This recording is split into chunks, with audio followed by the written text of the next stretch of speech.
Hi everyone, I'm Dr. Kristen White, clinical psychologist and mom of three, and this is the Mom Degree, where we provide support and tools to help women feel less crazy and be more effective in their role as moms.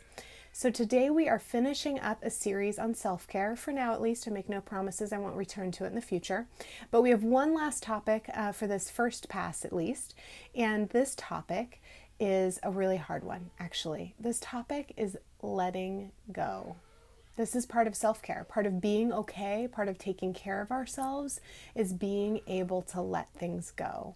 So that's a really big topic. So I want to get a little bit more specific and give some specific examples and ideas about how do we do this, right? How do we not feel like we have to do it all perfectly, do it all the time, right? How do we actually approach this? So the first thing I want to say is we probably need to lower our expectations. Expectations are killer, you guys. Expectations are the things often unconsciously we think we should do or we should be able to do, all these shoulds, right? And they're killer because they're often unconscious. We don't even realize we have these expectations of ourselves or other people until we didn't meet them. And then all of a sudden we're really pissed at our husband because he didn't do XYZ that we thought he should. And we may not even be conscious enough to tell him that. We're just angry. And the same is true of ourselves. When we don't meet our own expectations, it's brutal because it's not just that this thing didn't work, but this thing I'm supposed to be able to do didn't work, right? So expectations are killer. They make the difficulties of life even harder because they act as shoulds and because of this element that we're often not conscious of them. So the first thing we need to do in letting it go is own up to what are our expectations and which ones do we maybe need to let go of, right? And I don't know what they are for you. There have been some surprising ones and some hard ones for me. It comes to mind at nursing. I assumed I would nurse all my kids for at least a year and it didn't work. And I had to let go of that expectation. I did everything I could and then I had to let go because otherwise I just was stuck in the I'm a failure camp because I can't do this thing that I should do, right? Maybe for you it's working full-time or part-time. Maybe you can't do that. Or maybe you thought you'd be a stay-at-home mom all the time and that drives you crazy and you need to go to work part-time or full-time. I don't know what your expectations are, but we need to assess them and let go of the ones that are making us crazy because expectations, these crazy unspoken, do us no good. And just one more note on the expectation piece, guys. We live in an awesome time where as women, we have access to doing everything. We can work, we can have kids, we can work out of the home, we can work at home, right? We have so many options and it's wonderful. I wouldn't trade it, but that doesn't really mean we can have it all in terms of doing it all at the same time, right? So you just because you're a woman and you can theoretically, like no one's standing in your way, doesn't mean it's really possible to like have kids, work full time, go back to school, blah, blah, blah, and do all that well and feel good about it. There's still only so much time in the day. So let go of any expectations that you have to be superwoman just because we live in these modern times, okay? So that's just one. Let's just get rid of. All right. So that's expectations. Chill out a little on the expectations. Let go. Relax. It'll make life easier. The second thing is really reprioritize then. I want you to think about two things when you think about prioritizing. Who are you? Who did God create you to be? And what is it that you value? And your life should be prioritized based on these things. These are the things that you should base your expectations and your space and your choices on. Not what everybody else is doing, not what you think you should do, but not what your husband or your kids think you should do even, but who is it that God made you to be and what do you value? So I'm already wrestling at times with, my kids are little, so this is new, but haven't like done a single school field trip. I'm not sure if I'm going to be a mom who volunteers in kids' classrooms, and I'm already like feeling a little guilt over that. Sometimes I feel guilt that I don't volunteer more at church too. I know I'm capable of it. I'm not a mom who doesn't do it because I worry about like, can I be a leader? Like I got that. I'm just, it's not that season of life for me. I have too many little kids, so I have to be home with the littlest ones. But B, sometimes I'm just aware that God made me different. And this is my service right here. This is an example. And I think that this is something I can uniquely do. And I need to let some of the other moms who maybe their service is serving at church or in the classroom.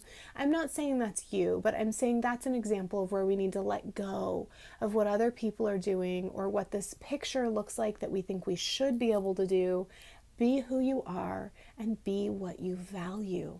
Another thing from values, I got to move faster, but I'm already starting to wrestle with the whole school thing.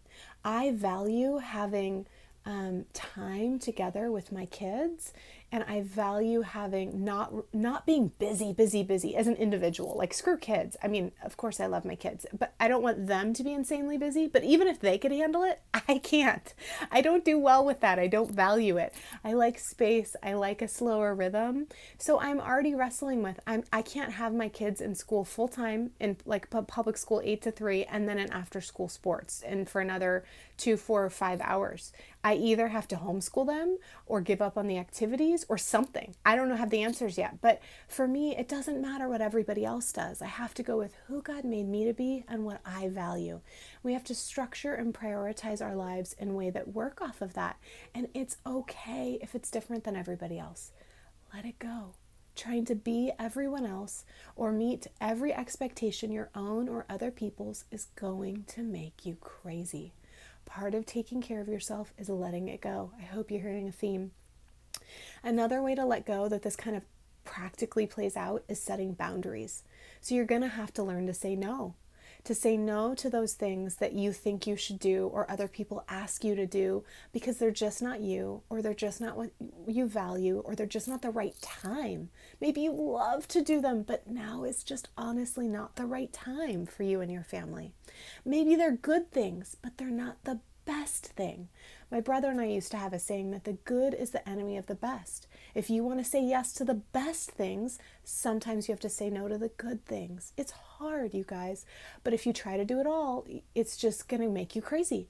You have to let go and choose the best. And it's going to be different for each and every one of us. I can't tell you what that is for you. You've got to do some serious soul searching and figure that out and let go of the rest. Another way that it practically looks to let go is to let other people help you. And you have to ask for specifically what you need. Let go enough that even if they do it differently, you can live with that. You got to find at least some areas you can live with that, even if not all of them. And then you have to just sometimes accept what you can get to. But let other people help you. That's huge. Let God help you too if you're spiritual. Pray, ask for help, make a worry box. We've talked about this where you put your worries in, whatever it is, but let go enough that you don't have to do it all on your own. Not only do you not have to do it all, period, you don't all have to do it all on your own. Let other people help you. That's huge. And we all have different growth areas in that. Some of us, it's learning to ask for help. Some of us, it's learning to receive help. Some of us, it's learning to be okay that other people do things differently than us, right? We all have different growth areas, but for many of us, it's hard to let go and ask for help. And the last thing in terms of letting go that I want to hit on, we could talk about this forever and ever, but the last thing is to just give up with the guilt. Let go of the guilt. Just give it up. A couple thoughts on that. First of all, if there are really things you need to grow in, then grow in them, but stop feeling guilty. You did the best you could with the tools you had at the time. You need to get better tools. You need to deal with the underlying issues. You need to take better care of yourself. You need to go to therapy, ask friends. There's lots of steps you could take. Do it when you're calm and when you're cool and collected, not when you're in the heat of being upset. So if there are real steps you need to take them. But you did the best you could with what you had in the past, and dwelling on it, living in guilt, it won't undo the past and it won't help you in the future. So stop with the guilt. Be gracious with yourself, model for your kids repairs and apologies, graciousness with yourself, and growing as a human being. Those are the things we get to do when we screw up. Those are the things that help us and our families, not living in the guilt. The good news is there is this whole therapeutic concept of being good enough. We know this as therapists and as parents. We don't have to be perfectly attuned and meet our kids' needs all the time. We do need to hear them and respond, but we don't have to get it right every time. We just have to get it right most of the time, or more of the time than not. And when we totally miss it and fail and screw up, those can actually be wins. They can be good moments because we do what I just said. We repair, we apologize, we model grace, we model growth, right? And these are things our kids need to see too, because they're never going to do it right all the time. Their future friends and partners and whomever aren't going to do it right all the time. So it's okay to screw up. The important thing is how we handle it. So let go of the guilt also and let yourself just be good enough, be where you are, and grow where you are. Okay, gosh, I feel like I want to just go on and on this one. This is huge. But this is our topic for the day, is the last piece of self-care, is letting go. And this is an attitude. This is a cognitive change, reminding yourself again and again, self-talk we've talked about. And this also has some practical steps. It might also have spiritual and emotional steps. This is a big one, you guys. A 10-minute video feels like it does not do it justice. But I think you guys get that, and I hope I've said enough for you to be able to figure out the next steps for you. All right, so your mom challenge. I didn't really think about it. I forgot.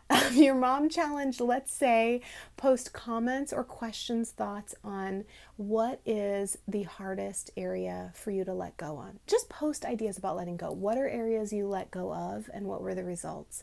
What are areas you're still struggling with and maybe other moms can encourage you in? Tell us about your journey of letting go, successes in the past as well as struggles, so we can walk together in this.